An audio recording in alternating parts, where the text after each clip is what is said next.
Como les dije, hoy vamos a empezar a hablar sobre el mundo a finales del siglo XIX y principios del siglo XX. Es esta primera gran temática que tenemos en clase. Y después de haber escuchado esos hechos que les llamaron la atención, esas reflexiones que les llamaron la atención, quiero darle la palabra a Ariel para que nos haga esa reflexión y esa relatoría muy corta de lo que hablamos la semana pasada en clase, de cómo empezamos este curso, para que también, aprovechando que hay compañeros que apenas se están uniendo, pues se puedan poner al día. Ariel, buenos días.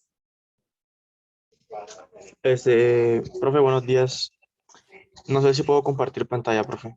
Es Pero, que estoy pero, desde dos, pero, por favor, estoy ya desde inmediatamente dejo dos, de compartir la mía y le doy el permiso para que comparta pantalla. Ya, tengo dos dispositivos. Entonces, el que no está hablando es el del que voy a ya compartir. todos tienen permiso para compartir pantalla. Ah, listo, entonces ya compartí.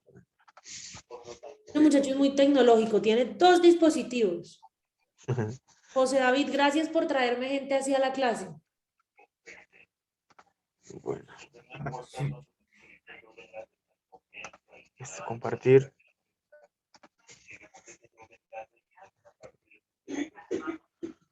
Yo creo que ahí están viendo ya, ¿no? No, no la estamos viendo. Ya, ahora Bueno, sí. ahora sí, entonces vámonos acá. Pues ya listo, ahora sí. Ahí está. Sí, estoy viendo un derecho de petición. Ah, no, esa es otra cosa. Bueno, eh, listo. Universidad de la Gran Colombia, relatoría de la clase anterior. Entonces, datos generales. La fecha fue el 3 de agosto del 2021, la semana 1, primera clase.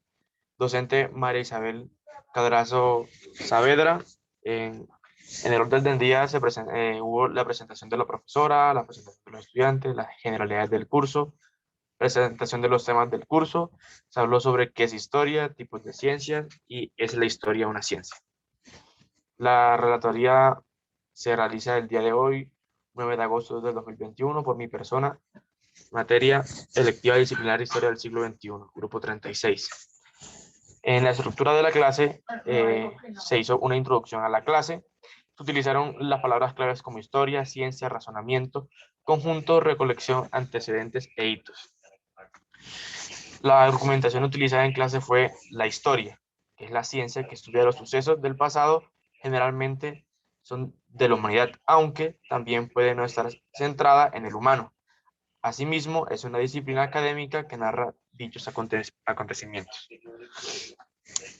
Se habló sobre las ciencias formales, que son aquellas que no estudian fenómenos empíricos. Las ciencias naturales son aquellas que tienen por objeto el estudio desde la naturaleza. Las ciencias sociales, que estudian las sociedades humanas y el comportamiento de cada uno de sus miembros.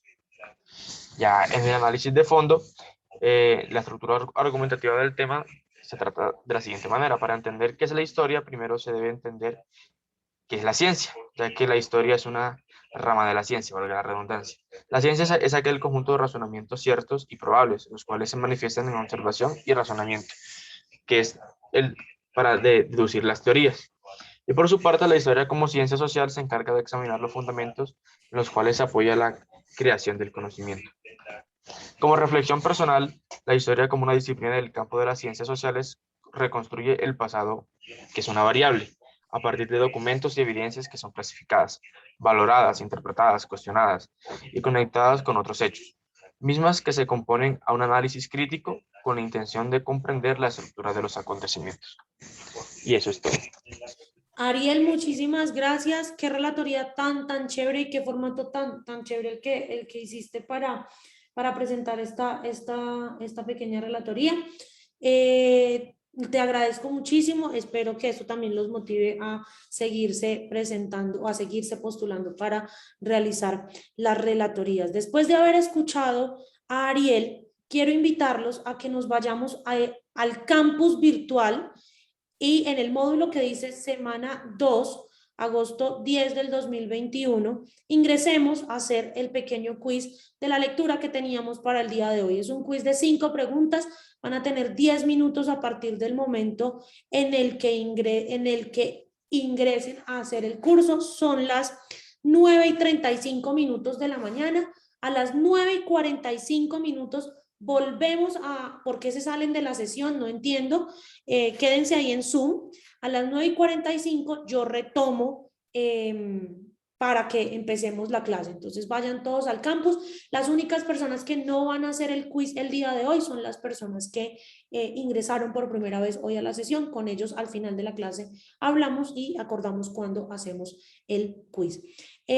No, Laura, cada quien hace la relatoría como quiera. Ariel quiso hacerla así, pero si tú quieres hacerla de otra manera, lo puedes hacer de otra manera, no hay ningún problema. Entonces, por favor, 9:35 hasta las 9:45 el quiz. A las 9:45 vuelvo a encender micrófono y les doy ya la bienvenida formal a la sesión de clase de hoy. Como ustedes saben, hoy pues vamos a hablar sobre los finales del siglo XIX y principios del siglo XX. Y vamos a empezar con el siglo XIX. El siglo XIX comenzó el 1 de enero del año 1801 y terminó el 31 de diciembre de 1900. Es llamado el siglo de la industrialización. ¿Por qué? Porque la característica fundamental de este siglo fue que fue un periodo de grandes cambios. Un periodo de grandes cambios en donde la economía sufriría dos grandes revoluciones industriales que potencializaron a las empresas, que potencializaron los mercados, tanto nacionales como internacionales. Una primera gran revolución industrial que es la primera gran revolución industrial que tuvo lugar entre el año 1740 y el año de 1750 y el año 1840, y una segunda que tuvo ya lugar a finales de siglo, entre 1880 y los primeros 14 años del siglo XX. Además de esto, a finales del siglo XX surgieron la cinematografía, la animación, gracias a los avances tecnológicos que se llevaron a cabo en esta época. Fue un siglo de grandes cambios, fue un siglo que también se le conoce como el siglo de las luces, porque en este siglo pasaron cosas como que en este siglo pasaron cosas como que se inventó la fotografía, que se inventó el cine y todos estos grandes avances tecnológicos de los que hoy en día podemos disfrutar como cosas normales, como si eso hubiese existido con nosotros toda la vida.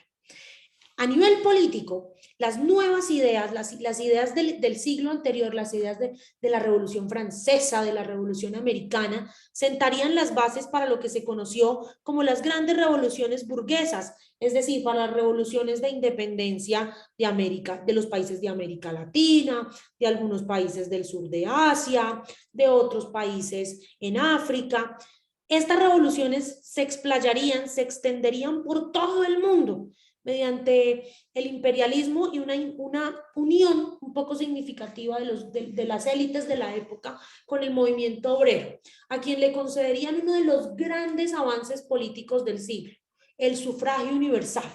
Hasta ese momento, en el mundo no podían votar todas las personas, podían votar aquellas personas que fuesen hombres mayores de edad, que tuviesen un trabajo, que tuviesen una porción de tierra, etcétera, etcétera, etcétera. Entonces, en este siglo, además, surgieron los principios de la mayor parte o de gran parte de las corrientes de pensamiento político contemporáneas, como el idealismo absoluto, el materialismo dialéctico, el nihilismo y el llamado nacionalismo, que ha sido tan criticado a lo largo de la historia por momentos o por grupos tan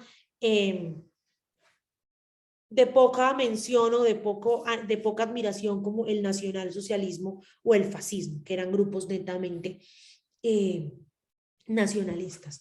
En América Latina, el siglo XIX trajo consigo la emancipación del continente gracias a los primeros levantamientos indígenas que tuvieron lugar en nombre de Tupac Amaru y los comuneros de Asunción, que serían parte importante de esos primeros levantamientos políticos de la región.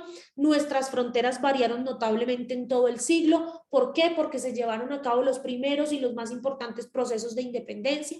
Entre 1800 y 1900 se independizaron prácticamente todos los países de América Latina, incluyendo el nuestro, muchos de ellos libertados por este señor que está en esta imagen, que se llama Simón Bolívar. Pero también fue un periodo en donde América América Latina, muchos de los gobiernos de lo que hoy se conoce como América Latina o de lo que hoy son los estados de América Latina, tomarían una estructura netamente bipartidista con un partido de corte libertario y un partido de corte un poco más conservador.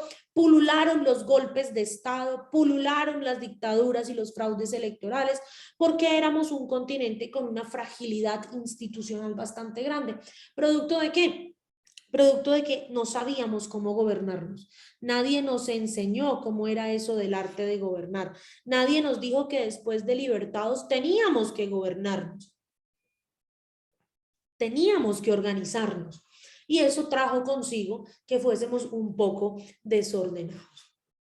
A nivel de la ciencia, la tecnología y la innovación, quiero mencionar 5 inventos que cambiaron la historia. En 1826, Nicephore Niepce inventó la fotografía, algo que hoy usamos todos, algo de lo que todos hoy somos fanáticos, de tomarnos fotos, de subirlas, de colgarlas, de mostrarlas. En 1846, William Morton se inventó la anestesia y es uno de los mejores inventos de la humanidad, porque gracias a él podemos hacernos o se pueden practicar cirugías sin dolor. En 1886, John Steve Pemberton inventó el mejor aporte del mundo en toda la historia, la Coca-Cola, porque la Coca-Cola es todo lo bueno que hay en el mundo y al mismo tiempo todo lo malo que hay en el mundo, porque da cáncer. En 1890, Clement Ader inventó el avión y en 1899, Felix Hoffmann inventó la aspirina. Por supuesto, estos son algunos de los que yo quise resaltar porque de una u otra manera han tenido impacto en la vida de todos. ¿A quién no le han puesto anestesia para una operación? ¿Quién no se toma fotos? ¿Quién no toma Coca-Cola? Por favor. ¿Quién no ha montado en avión? ¿Y a quién no le han dicho en algún momento de su vida, qué mamá o qué abuela no ha dicho en algún momento de su vida, tómese una aspirina que eso sirve? Pero muchos otros inventos, como les dije, los hermanos Lumière inventaron el cine, Thomas Alva Edison inventó 1000 cosas, en fin. Son muchos inventos, pero para mí estos son como algunos de los más relevantes y de los que aún hoy en día usamos todo el tiempo. Sí, Daniel, aún hoy en día no sabemos cómo gobernarnos. Tristemente, no aprendimos las lecciones históricas y acuérdense de algo, un pueblo que no conoce su historia está inefablemente condenado a repetirla. Vamos a ver en 10 minutos un pequeño resumen de lo que pasó en el siglo XIX.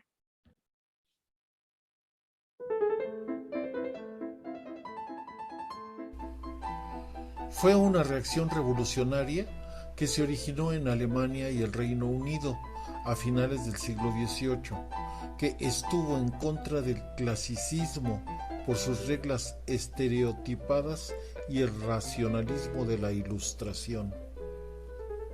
Napoleón Bonaparte, como emperador francés, venció a todos excepto a Gran Bretaña, a quien bloqueó marítimamente. Finalmente fue vencido en Leipzig en 1813. Lo apresaron y se fugó de la isla Elba. Reinó durante 100 días. Nuevamente lo derrotaron en coalición Austria, Rusia y Prusia en la histórica batalla de Waterloo. Murió en la isla Santa Elena en 1821. A la muerte de Napoleón, retornó el antiguo régimen. Se convocó al Congreso de Viena en 1815 y se restauró la monarquía en Europa. Se proclamaron por la Santa Alianza, compuesta por Austria, Prusia, Rusia e Inglaterra, el principio de legitimidad del poder real, el principio de equilibrio en el que la realeza lo regirá, el principio de intervención y solidaridad para apoyarse entre estas naciones. De esta forma se da un retroceso en Europa en los años 1815 a 1830. El romanticismo y el nacionalismo resurgen en una lucha nacional democrática, liderados por España, Portugal, Grecia, entre otros países. Al mismo tiempo, en América Latina se presentan las luchas por la independencia contra los españoles, franceses y lusitanos. De esta forma surgen los más pobres en forma radical. El utopismo, en el que la sociedad es perfecta e inalcanzable, el liberalismo con su lucha democrática política y el sindicalismo que en su inicio pugnó por mejoras de salario y laborales. En el inicio del siglo XIX, los burgueses estaban en contra del absolutismo y defendían las libertades civiles y políticas de los ciudadanos.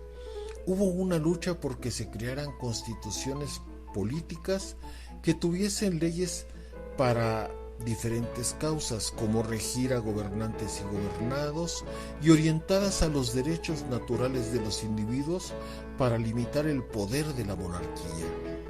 Pugnaron porque la libertad de expresión y de asociación fuesen garantizadas, así como el derecho al voto. Al triunfo de la burguesía, entre 1789 y 1848, se dieron cuenta de la enorme fuerza de los trabajadores asalariados y de los campesinos. Por tanto, se fueron convirtiendo a conservadores ante la posibilidad de amenaza de sus bienes. Los burgueses moderados rompieron la alianza y los burgueses radicales y trabajadores quedaron solos ante los aristocráticos y conservadores que se gestaron. Entre los años 1848 y 1849, los conservadores se vieron seriamente amenazados con una revolución. Hicieron reformas económicas para evitarla. Así dejaron de lado su orientación jacobina, pero no pudieron evitar el sufragio universal. Para Europa, con Luis Napoleón, se dieron cuenta que la revolución fue compatible con el orden social. La burguesía pudo derrotar al absolutismo monárquico e imponer un gobierno democrático liberal, a pesar de que el capitalismo no era compatible con ese gobierno. Así, el sufragio universal y el capitalismo tuvieron éxito, que alejó el peligro de un estallamiento social, a legitimar el reclamo de los pobres, en el que el Estado fue el mediador en conflictos sociales, políticos, laborales y humanos. Hacia los años 1815 a 1851 inicia el principio de que cada país tuviese una nacionalidad como producto de la revolución política y económica, a través de las concepciones francesa y alemana, para vivir bajo las mismas leyes y para preservar su raza, lengua y costumbres. En el nacionalismo, los intelectuales asumieron el papel de difundirlo, de ampliar los estudios de las diferentes lenguas y de aprender de su pasado. La religión se orientó a aglutinar a la gente. Se enfrentó la de Inglaterra contra Rusia y Polonia, así como al gobierno turco. En el aspecto económico, los comerciantes se unen para generar un mercado nacional a través del ferrocarril y los transportes. Los checos no se sumaron de inmediato porque temían perder el mercado austrohúngaro. La unión aduanera alemana es el primer paso hacia su unidad. Tuvieron por primera vez una nación con territorio delimitado. Generaron sus unidades monetarias y de pesos y medidas y expulsaron las dominaciones extranjeras. Napoleón III apoyó el principio de las nacionalidades, devolvió las fronteras naturales a su país, rompió con el estatus de 1815, tuvo intervenciones que decidieron la independencia rumana en 1856, la autonomía a Montenegro, ayudó a los italianos contra Austria en 1859 y la concesión de Veneto para Italia en 1866. También apoyó la unificación de Alemania sin Austria en 1865. Existen hasta la fecha teorías de la unificación italiana. La primera es que fue presidida por el Papa. Se formó según el modelo de Mazzini, según otra teoría, y finalmente, debido a que se dio la anexión de toda Italia al Piamonte, aun cuando el Papa Pío IX rechazó la república y se unió a la monarquía.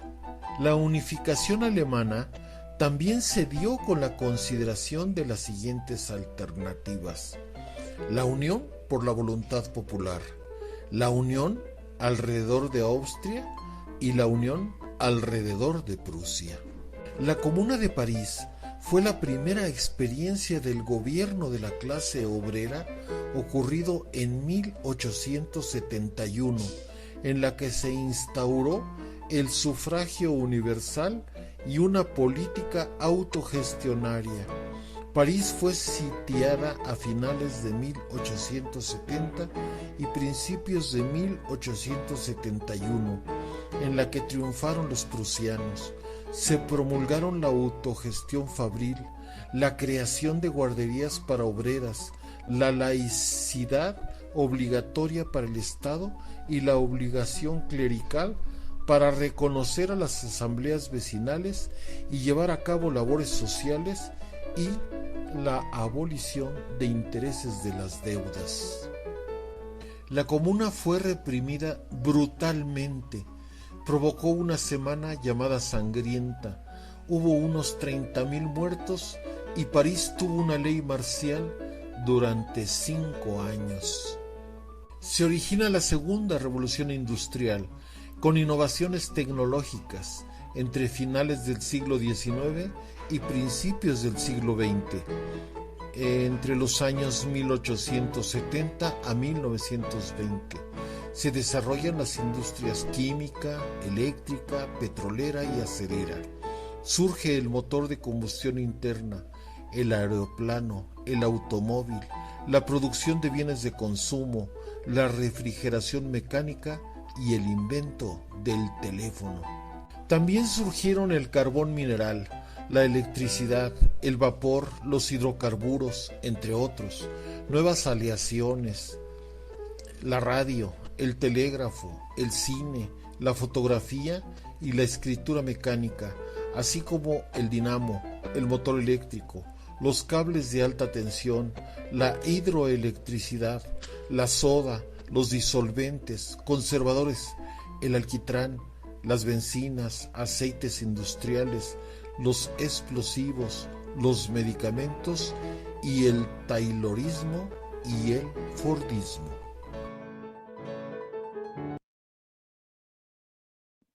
De todos estos acontecimientos políticos, sociales, tecnológicos, ¿cuál consideran ustedes que es el más importante del siglo XIX y el que de una u otra manera podríamos decir marcó la hoja de ruta para lo que es el siglo XX?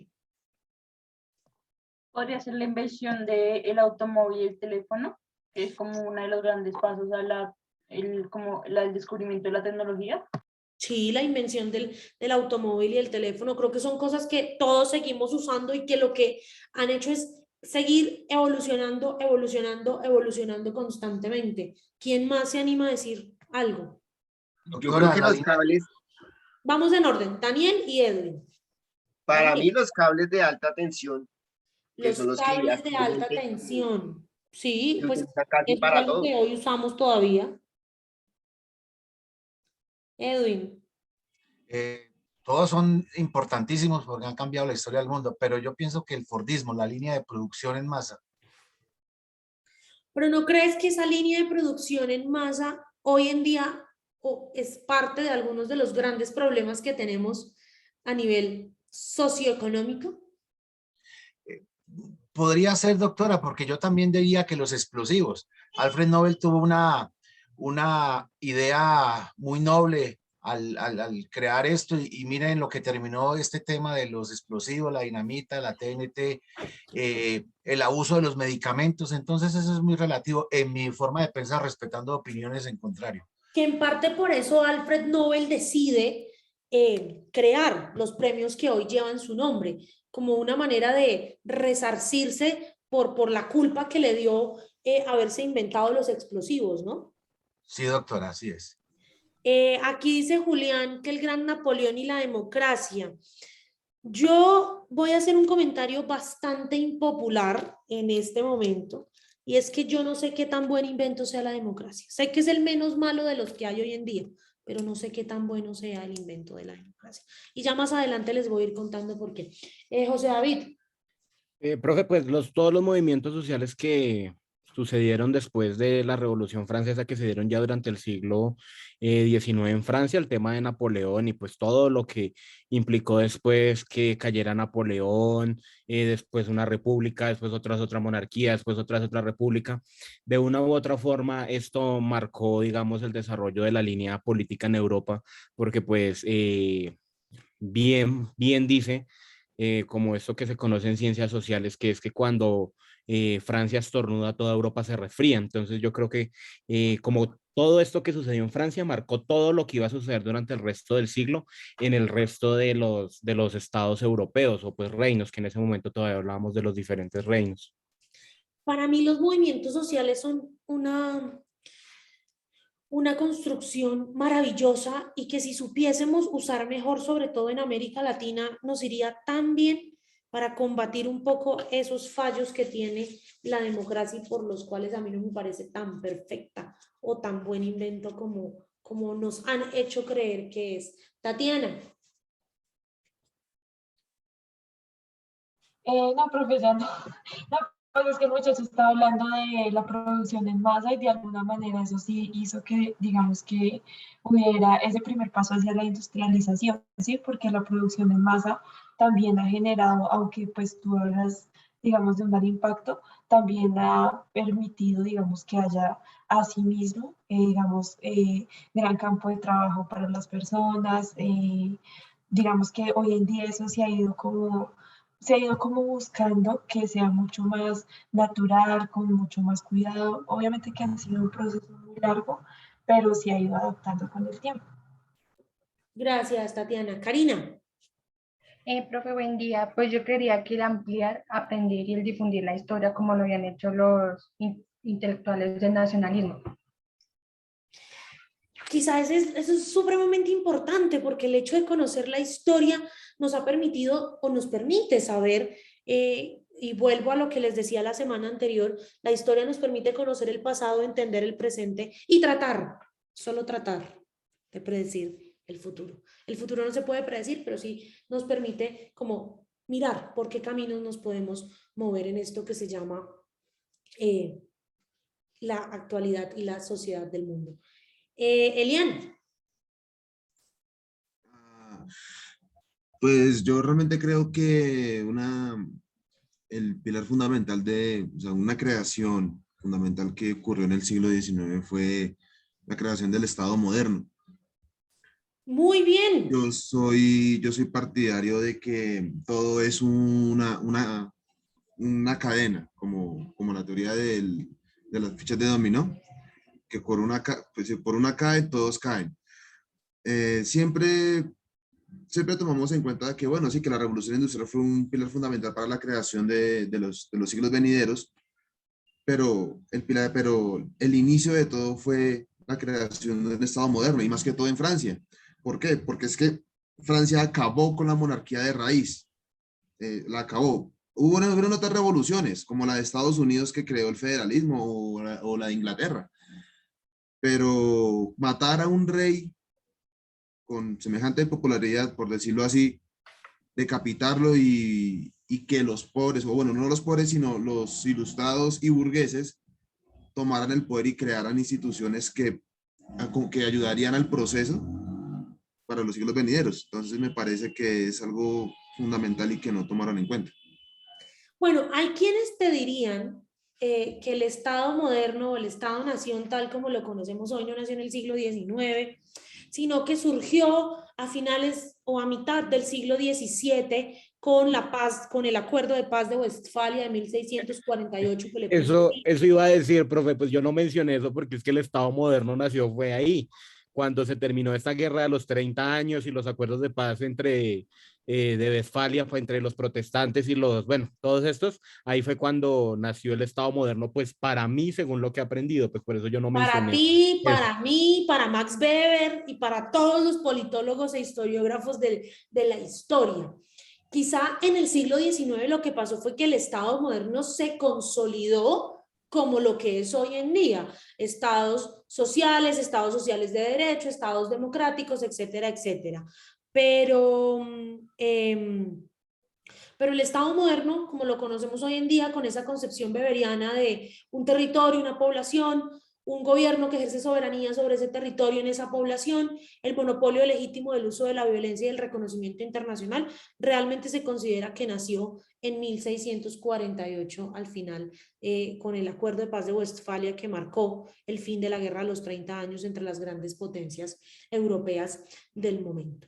Todo eso que ustedes han dicho, de una u otra manera, marcó el camino hacia lo que es el siglo XX o hacia lo que fue el siglo XX. El siglo XX, que es ese periodo de tiempo que comenzó el 1 de enero de 1901 y terminó el 31 de diciembre del año 2000. De pronto muchos de ustedes todavía no habían nacido en el año 2000. Algunos ya habían nacido, otros tenían meses de nacidos. El siglo XX es llamado el siglo de la vanguardización. ¿Por qué? Porque se caracterizó por avances en tecnología, medicina y ciencia, porque fue el que supuso el fin de la esclavitud en los llamados países del subdesarrollo o del tercer mundo o del sur global, porque permitió la liberación de la mujer en la gran mayoría de los países occidentales, pero más que todo, porque el creciente desarrollo de la industria convirtió a varios países en potencias mundiales, pero sobre todo a uno, que es el que dominó el siglo XX y aún hoy está dominando, aunque con algo de debate, el siglo XXI, los Estados Unidos de América. ¿Qué fue lo más importante del siglo XX? El siglo XX se destacó por crisis y despotismos humanos en forma de regímenes totalitarios que causaron genocidios tales como las 2 guerras mundiales, genocidios, etnocidios, políticas de exclusión social y una generalización extendida del desempleo y la pobreza. Por esto se profundizaron desigualdades en cuanto a temas de desarrollo social, económico y tecnológico, a la distribución de la riqueza en los países y a las diferencias de calidad de vida, porque aquí se empezó a hablar en el año de 1947, después de que se posesiona, de 1949, perdón, después de que se posesiona Harry Truman en la presidencia de los Estados Unidos, se empieza a hablar de 2 cosas, o se empieza a dividir a los países en cuanto a 2 cosas. Países desarrollados y países subdesarrollados. Y se nos empieza a decir, es que los países desarrollados, estos países que tienen un alto grado de desarrollo, tienen 3 características. Son democracias, respetan los derechos humanos y tienen una práctica económica muy recurrente. El capitalismo. En cambio, los países subdesarrollados o los países del tercer mundo o los países del sur, no sé cómo ustedes los quieran conocer, pues no tenían esas prácticas y se nos decía, no, es que miren, eso pasa en la Unión Soviética. La Unión Soviética no es un país democrático, no respeta los derechos humanos, no es un país capitalista. Entonces, aquí tenemos que empezar, y empezó toda esa batalla que vamos a ver muy a fondo en una clase, y es la batalla de la Guerra Fría. Es una batalla en la que estaban Occidente, encabezada por los Estados Unidos, y el capitalismo, Oriente, por decirlo así, encabezada por la Unión de Repúblicas Socialistas Soviéticas y el llamado socialismo.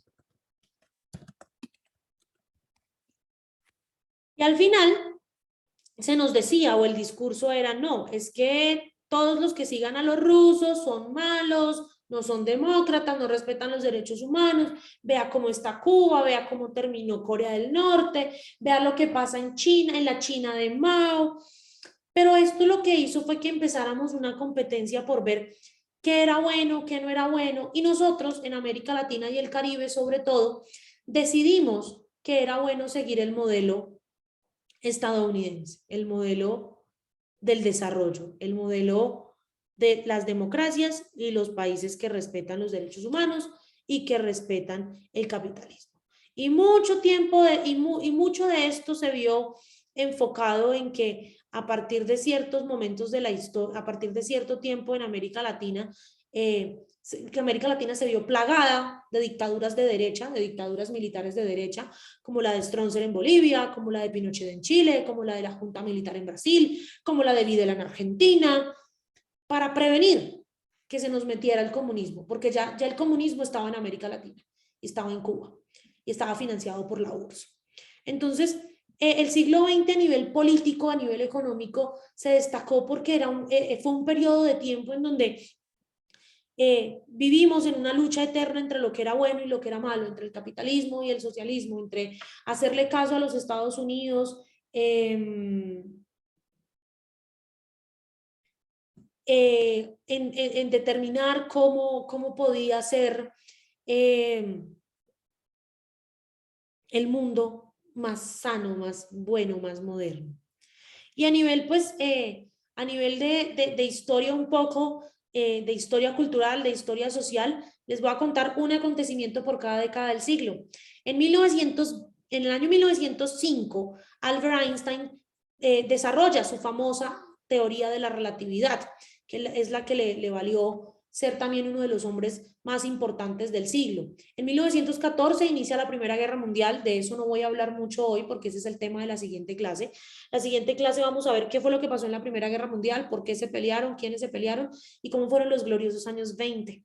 En 1922 se crea la Unión de Repúblicas Socialistas Soviéticas, el primer estado socialista del mundo. En 1931 se inaugura uno de los edificios más emblemáticos y más bonitos del mundo, el Empire State Building en la ciudad de Nueva York. En 1945 se lleva a cabo la famosísima Conferencia de Yalta, que estableció algo que se conoce como el nuevo orden mundial, el nuevo orden mundial post-Guerra Fría, el nuevo orden mundial en el que los Estados Unidos dijo: yo soy el que manda. Mi moneda es la que va a ser la moneda de intercambios internacionales, mi idioma es la lengua franca internacional.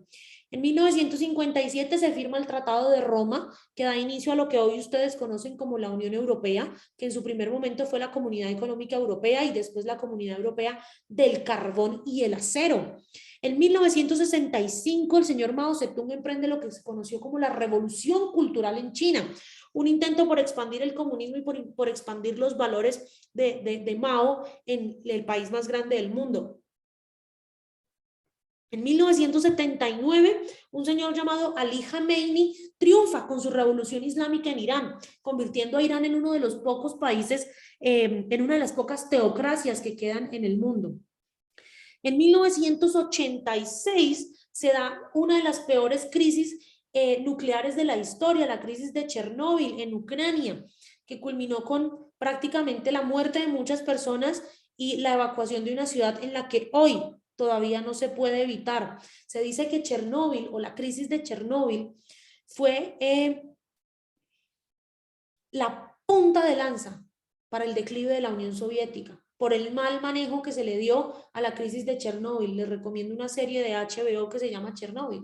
Es basada en un libro de la Premio Nobel de Literatura Svetlana Alexievich, que relata cómo fue la vida durante la crisis de Chernóbil en Ucrania.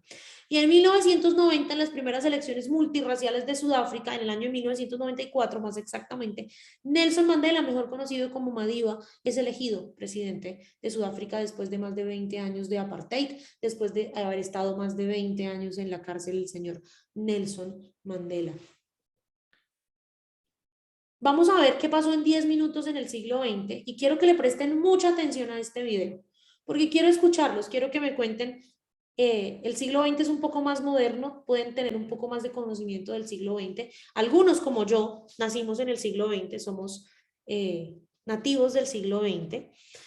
Y yo les voy a contar cuál fue para mí el acontecimiento más importante del siglo XX y quiero abrir el debate a que ustedes también me cuenten cuál fue para ustedes el acontecimiento más importante del siglo XX.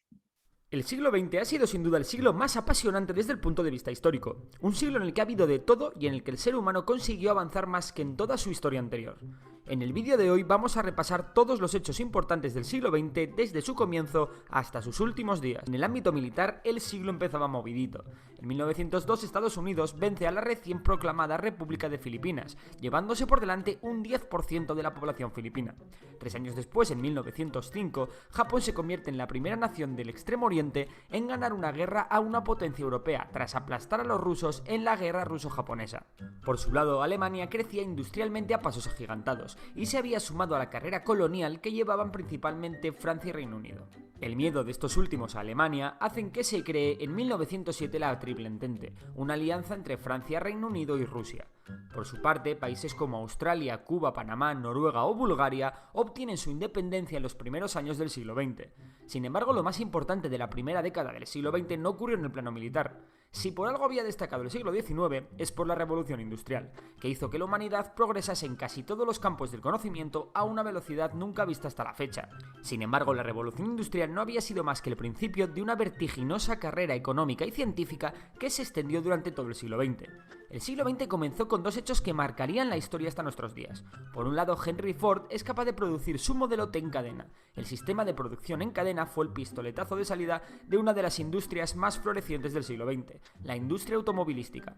Por otro lado, de la mano de los hermanos Wright y Alberto Santos Dumont nacería el avión, uno de los inventos más importantes de la historia.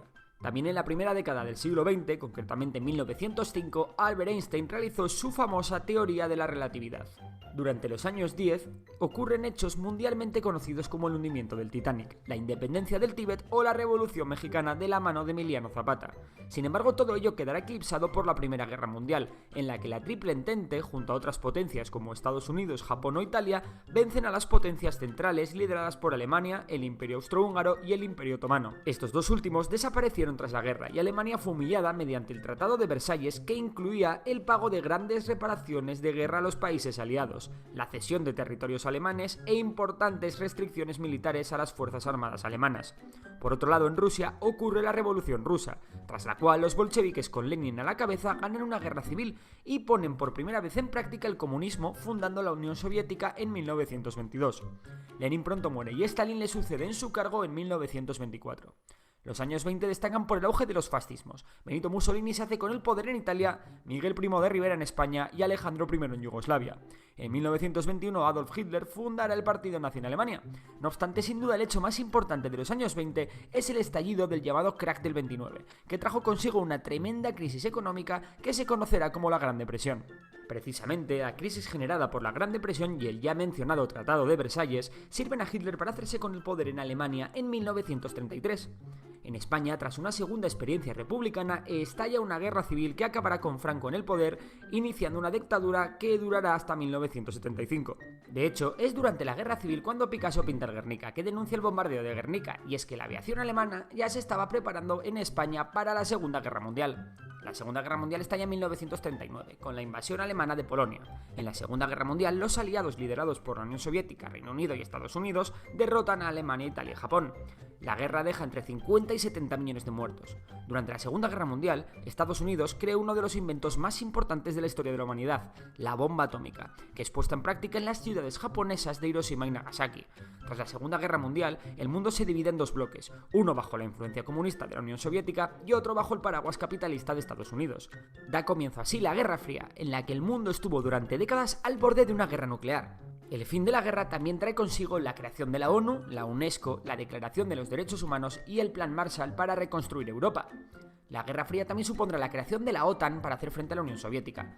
Mientras que en 1947 la India se independiza de la mano de Gandhi y en 1948 nace el Estado de Israel, en 1949 la China comunista vence a la China nacionalista tras una larga y sangrienta guerra civil. Se funda así la República Popular China liderada por Mao Zedong, que pasará a la historia como el mayor genocida. La primera gran guerra dentro del marco de la Guerra Fría es la Guerra de Corea, que enfrenta a la Corea del Norte comunista con Corea del Sur de corte capitalista. A pesar de la intensidad del conflicto, este acaba sin un ganador. Una situación parecida ocurrirá en Vietnam a partir de 1955, un conflicto en el que Estados Unidos se acabará involucrando directamente, y en el cual el Vietnam del Norte comunista, con el apoyo de China y de la Unión Soviética, vence a Vietnam del Sur. Por su parte, los 50 también supusieron la independencia de Libia, el nacimiento de la Comunidad Económica Europea, que acabará desembocando décadas después en la Unión Europea, la creación de la NASA y la firma del Pacto de Varsovia entre la URSS y varios países aliados, siendo el Pacto de Varsovia la herramienta que la Unión Soviética utilizó para defenderse de la OTAN. Por último, un hecho de vital importancia es el triunfo de la Revolución Cubana, con Fidel Castro al frente y que traerá consigo en 1962 la crisis de los misiles, que surge cuando Estados Unidos descubrió que la Unión Soviética había instalado misiles nucleares en Cuba. Los 60 son una década de movilizaciones populares. Prueba de ello son la Primavera de Praga, mayo del 68 en París, o las movilizaciones antimilitaristas en Estados Unidos contra la guerra de Vietnam. También fue una época de asesinatos de políticos como los de John F. Kennedy, Malcolm X, Martin Luther King y Robert F. Kennedy. La Guerra Fría también vivía su auge con la creación del Muro de Berlín en 1961, y que vivirá una carrera armamentística que fue sucedida por una carrera espacial. De esta forma, la Unión Soviética fue capaz de enviar a Yuri Gagarin al espacio, siendo el primer hombre en conseguirlo, mientras que Estados Unidos en 1969 logró poner a Neil Armstrong en la Luna.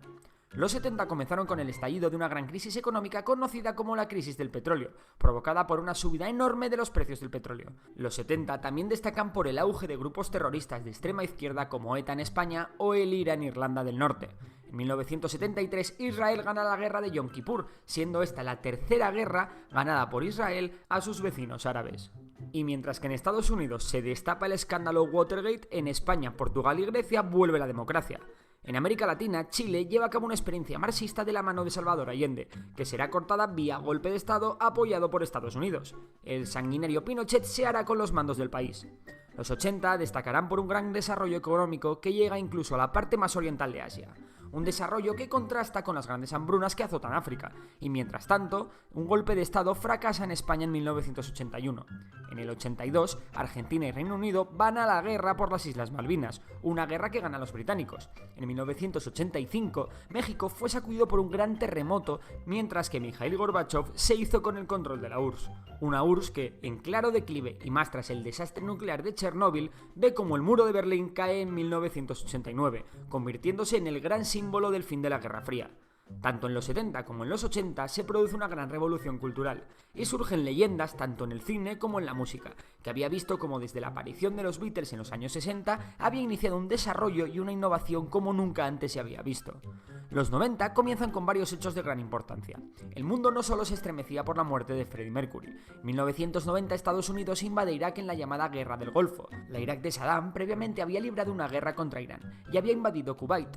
En 1991 la URSS colapsa y desaparece desintegrándose en 15 países. En 1992 los países miembros de la Comunidad Económica Europea firman el Tratado de Maastricht y crean la Unión Europea.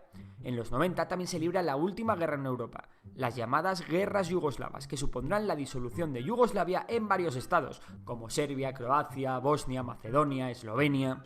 Pero en 1991 el mundo también se sobrecogió con el genocidio de Ruanda, llevado a cabo entre dos tribus rivales, los Hutus y los Tutsis. A golpe de machete, 1 millón de personas fueron asesinadas en apenas 2 meses. Se calcula que el 70% de los Tutsis fueron asesinados por el gobierno ruandés Hutu. En 1993, el mayor narco conocido hasta entonces, el colombiano Pablo Escobar, era asesinado a la par que los grandes cárteles mexicanos iban creciendo y haciéndose cada vez más y más peligrosos. Sin embargo, a pesar de los grandes conflictos que hubo durante los 90, la década nos dejaría un avance que cambió todas nuestras vidas. Y es que Internet se generalizó y llegó a millones de hogares. De hecho, a finales de los 90 se produjo un gran boom tecnológico del que surgieron gigantes que marcaron el siglo XXI, como Google. Y bueno, aquí acaba el siglo XX y nos tenemos que meter con el XXI, pero eso será en el próximo vídeo. En cualquier caso, ¿tú qué opinas? ¿Has echado algo de menos? ¿Qué otro evento habrías añadido en este resumen del siglo XX? Nos vemos en los comentarios. Si te ha gustado el vídeo ya sabes que puedes suscribirte al canal, darle a like y compartir el vídeo. Para mí, el evento o el acontecimiento más importante del siglo XX lo supone la creación de la Organización de las Naciones Unidas. ¿Por qué?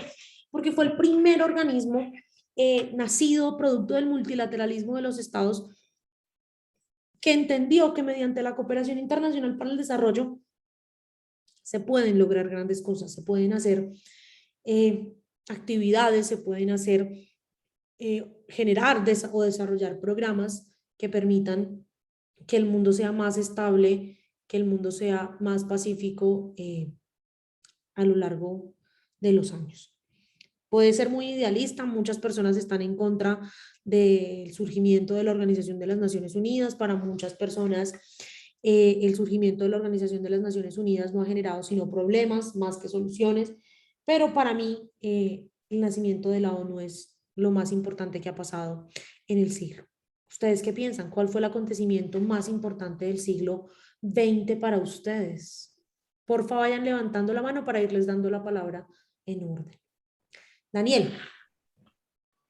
Pues fue un siglo bastante intenso, ¿no? Sí, un poco, sí, un poco. Tenía su voltaje el siglo, tuvo su voltaje el siglo. Claro, la creación de las camisas negras de Mussolini, el ejército nazi de Hitler, fueron bastantes acontecimientos, pero yo creo que el Internet fue como el que dio paso a esa evolución que tenemos actualmente, aunque haya todavía gente que se comporta como simios, pero tenemos una evolución, una evolución como sociedad. José David. Profe, pues es que como dice mi compañero anterior, fue un siglo con mucho voltaje. Entonces yo creo que podemos destacar de la primera mitad y de la segunda mitad. Siglo XX De la es primera mitad, de la primera mitad yo creo que es un hito triste y todo y pues muy lamentable, que fue todo lo que sucedió en la Segunda Guerra Mundial. O sea, todo lo que sucedió en la Guerra Mundial yo creo que es un horror que no debe repetirse. Las Naciones Unidas, como usted lo dice, pues se crearon, en su carta dice, para que esto no se repita. Pues cuestionables los resultados. Yo hago parte y tengo una visión muy crítica sobre la labor de las Naciones Unidas, pero bueno, eso con referente a la primera mitad. Y en la segunda mitad, yo creo que lo más importante de la segunda mitad del siglo XX fue la caída de la Unión Soviética y de toda la cortina de hierro, porque demostró el fracaso de este modelo de gobierno y supuso la victoria de Estados Unidos con su bloque capitalista. En algo que Francis Fukuyama, y que lo vamos a ver en unas clases más adelante, llamó el fin de la historia, porque Francis Fukuyama decía, es que básicamente con el triunfo de la Unión, con el triunfo de Estados Unidos en la Guerra Fría, pues ya no hay más nada que hacer, ya no, nadie más va a querer ganarle el dominio global a los Estados Unidos. Y después nos dimos cuenta de que, oh, sorpresa, sí, estaba la República Popular China queriéndole hacer la competencia a la potencia norteamericana. Pero pues es interesante el papel de China, porque China, fuera de los 5 o 7 sitios que tiene, que son de economía de mercado, es un estado comunista netamente, con los resultados que siempre se han visto de un estado comunista, Es pobreza correcto. generalizada, todo eso. Pero en los 7 sitios que son de economía de mercado, lo que ellos llaman de socialismo con características chinas, son una economía de mercado y son unas potencias que han elevado el Producto Interno Bruto de China a 300 millones de dólares, a 300 billones de dólares, creo, perdón, que suponen que más o menos en 5 años va a ser la primera economía del mundo y va a dejar relegada a Estados Unidos por más de 10 billones de dólares. Es correcto. China es una dicotomía y es un caso que vamos a analizar acá. Vamos a dedicar una única sesión de clase a hablar sobre el caso chino. Laura dice que la muerte de Freddie Mercury, uy, no me toque ese vals, Laura, que me pongo a llorar, porque para mí Queen o Freddie Mercury es como una de mis bandas favoritas de todos los tiempos. Edwin. Doctora, en mi opinión y compañeros, es el lanzamiento de la bomba atómica, porque cambia todo el orden geopolítico. Muy bien. Después de la culminación del plan y el programa Manhattan, que llevó todos estos científicos nazis en cabeza de Ernest von Braun a realizar este programa en Nuevo México. Y segundo, coincido con el compañero, la caída de la Unión Soviética cambió la estructura y toda la concepción geopolítica hasta el mundo. Y ¿qué sería hoy el mundo actual si ese bloque de la Unión Soviética aún persistiría? Entonces, eso para mí fueron los dos acontecimientos que marcaron el siglo XX, doctora. El lanzamiento de la bomba atómica de Hiroshima y Nagasaki le demostró al mundo cómo generar terror gracias a una cosita no tan pequeña, pero sí tan mínima como una bomba. Y fue muy duro y también le mostró al mundo que quien tiene el poder lo usa para el bien o para el mal. En el caso colombiano, nos dice Karina que la masacre de las bananeras fue un acontecimiento lamentable. Sí, la masacre de las bananeras en 1928 se puede considerar como el inicio de una larga historia y de un largo recorrido de violencia, de intolerancia, de inestabilidad política, económica y social en este país. La creación de las autodefensas. Yo agregaría, Daniel, que la creación o la formación de todos los grupos al margen de la ley. Se supone que el Estado moderno, ese del que nos hablaba Max Weber, es el que debe tener el monopolio del uso de la violencia y que otros grupos armados al margen de la ley, otros grupos armados tengan o quieran disputarle el monopolio del uso de la violencia al Estado, nos dice que ese Estado no es muy estable, que digamos, entonces es también un poco grave. José David. A nivel Colombia, profe, yo ubico el acontecimiento más clave del siglo XX para nuestro país. Es el bombardeo de Marquetalia en el marco de la Operación Soberanía, auspiciada en la Operación Lazo por parte de Estados Unidos para enfrentar el terrible comunismo que rondaba toda América Latina.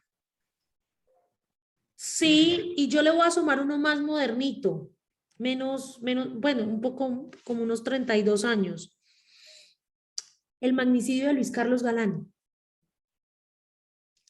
Yo soy una firme convencida que uno no debe preguntarse ¿y qué hubiese pasado si? Pero en Pero yo ese caso siempre sí, me profe. pregunto, Yo también. ¿qué Yo hubiese también, pasado si no hubiesen matado a Galán? Yo creo que no hubiera sucedido la constituyente, porque a producto del asesinato de Galán fue que sucedió todo este tema de la marcha del silencio y este grupo de estudiantes se reunió en la Universidad del Rosario para organizarse en la séptima papeleta. Yo creo que fue algo que el magnicidio de Luis Carlos Galán nos regaló la nueva constitución. Hay tres momentos que yo me pregunto qué hubiese pasado si en la historia de Colombia. Momento uno, ¿qué hubiese pasado si no matan a Jorge Eliezer Gaitán en el 48? Momento dos, ¿qué hubiese pasado si no matan a Galán en el 89? Aunque hubiese podido ganar y lo hubiesen podido matar ya siendo presidente, y creo que hubiese sido mucho más grave, realmente. Momento tres, ¿qué hubiese pasado si no matan a Álvaro Gómez Hurtado? ¿Sería este país o el curso de la historia en este país hubiese sido diferente? Exacto, Daniel. ¿Será que Galán en el poder se hubiese dejado corromper por las mieles del poder? Pero como eso no lo podemos responder, porque no podemos, el what if no existe en la historia, creo que sí podemos reflexionar sobre esta pregunta. Y es lo que estamos haciendo. El siglo XIX significó el despegar de las ciencias, las artes y la cultura, pero fue en el siglo XX en el que el mundo pudo vivir a plenitud el potencial político, económico y social de su historia. Muchos de ustedes me han mencionado el concepto, el acontecimiento más importante del siglo para ustedes. Y todos los que han mencionado son como a nivel político, a nivel económico. Y aquí me surge una pregunta. ¿Por qué cuando hablamos de este tipo de acontecimientos, cuando hablamos de la historia, no hacemos un poco más de énfasis en la cultura? ¿Qué pasa con la cultura? Profe, con las artes, ¿puedo hablar? con el deporte, la música, claro. En el tema de cultura, es que uno cuando habla de historia, como usted lo dice, uno siempre se va a esa política y economía, pero algo que no podemos desconocer del siglo XX en el tema de cultura es el movimiento de, valga la redundancia, contracultura. Después del Festival de Woodstock, entonces inicia todo ese movimiento en contra de la guerra de Vietnam, pasa volvemos a la política, pasa el movimiento de derechos civiles, el mundo entra como en otra onda a partir de este movimiento de contracultura y especialmente desde la primera edición del Festival de Woodstock. Se comienzan a rechazar como la barbarie, los baños de sangre, se promulga como una doctrina más pacífica en Occidente. Bueno, tantas cosas que surgieron a partir de ahí. Yo dije la semana pasada que todo es político, ¿cierto? No sé si lo dije en esta clase o lo dije en otra, porque ya creo que tengo ya 2 semanas de clase y ya tengo las clases cruzadas. Pero miren que José David mencionó Woodstock, mencionó los movimientos contra cultura que surgieron producto de mayo del 68, la primavera de Praga, las protestas por la guerra de Vietnam, y al final del día, todo termina siendo político. Y esta es la principal reflexión que yo quiero dejar de la clase de hoy, señores y señoritas. Y es que todo, desde lo que ustedes se ponen, lo que comen, hasta la universidad en la que eligen estudiar, es un acto político. Solamente que no debemos entender el acto político como el arte de hacer política, sino como el arte de generar un impacto, generar una reacción, generar algo. Hasta aquí todo claro, preguntas, dudas, quejas, comentarios. No, profe, todo muy claro. ¿Listos para vivir la Primera Guerra Mundial el próximo martes? Listos y preparados, doctora. Los voy a llevar a un viaje por los bonitos años 1914 y vamos a ver por qué el asesinato de Francisco Fernando partió la primera mitad del siglo XX en dos. En la lejana Serbia. Por allá, Vamos a ir al Imperio Austrohúngaro. Nos vamos a ir al Imperio Austrohúngaro y vamos a contar una historia, la historia de la muerte de Francisco Fernando. Quiero invitarlos a que preparen el texto que está en la semana 3 del campus virtual. Se llama La Primera Guerra Mundial, un conflicto que llega desde el este. Es un texto de más o menos 16, 17 páginas. Preparen el análisis de prensa. Igual vamos a seguir con estas reflexiones de nuestra actualidad. ¿Y quién quiere hacer la relatoría el próximo martes? ¿Quién quiere tomar la posta de Ariel?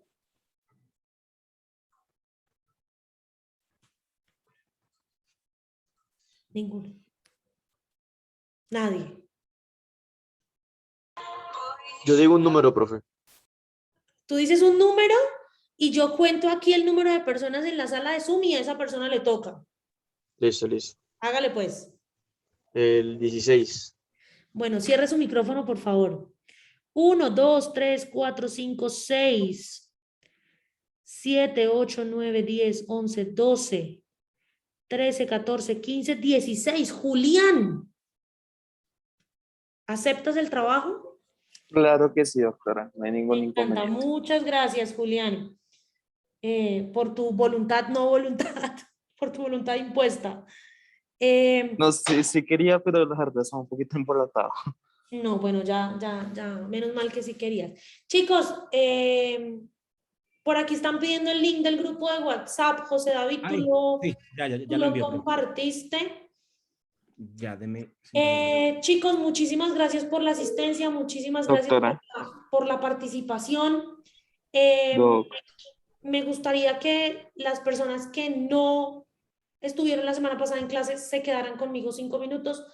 Del resto me despido deseándoles una buena semana y nos vemos en 8 días. Hasta luego, profe. Gracias, profe. Hasta luego. Hasta luego, profe. Muchas gracias. Gracias.